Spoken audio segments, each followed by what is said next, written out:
everyone, it's Melissa with North Carolina Cooperative Extension, Edgecombe County Center. Helping me today is our summer intern, Raisin. Hey guys. In this video, we will be demonstrating one of the pop bottle science kit experiments from our 2020 Summer Fun program called Raisin Water Ballet. If you have registered for this activity, you should have received your kit with all of the supplies that you need. So here on the table we have all of our supplies.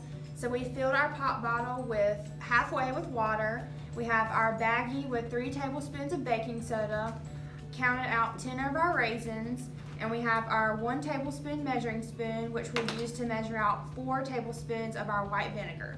And so let's get started. In the first step of this experiment, you will fill your pop bottle about halfway with water. Then you will pour in 4 tablespoons of vinegar.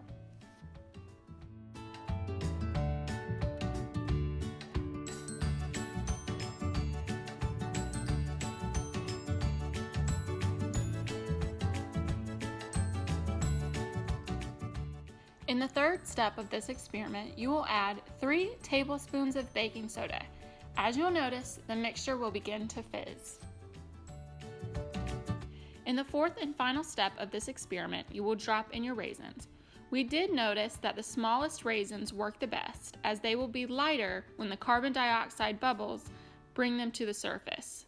They will initially go to the bottom of your pop bottle, but as the bubbles surround them, they will rise and dance to the top.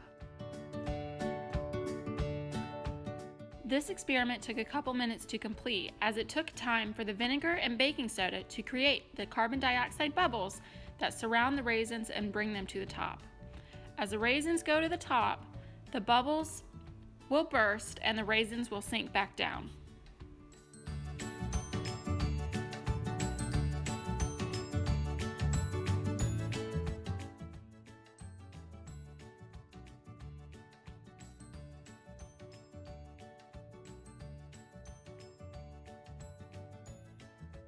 When we realized we weren't getting a lot of dancing from the larger raisins that we dropped into the bottle, we decided to add a couple of the small ones.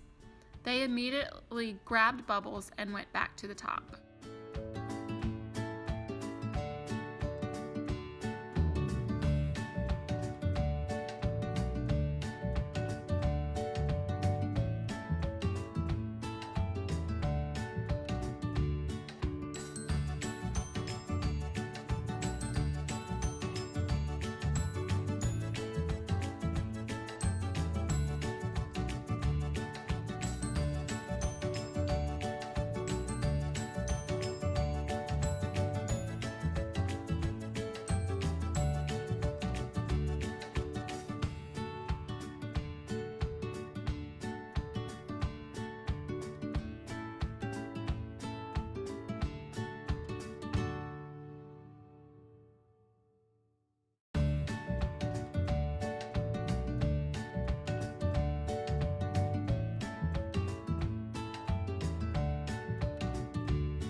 Although this experiment wasn't as exciting as we had predicted, due to our raisins being too heavy for the carbon dioxide bubbles to lift, we concluded that it was still a success. Thank you for watching.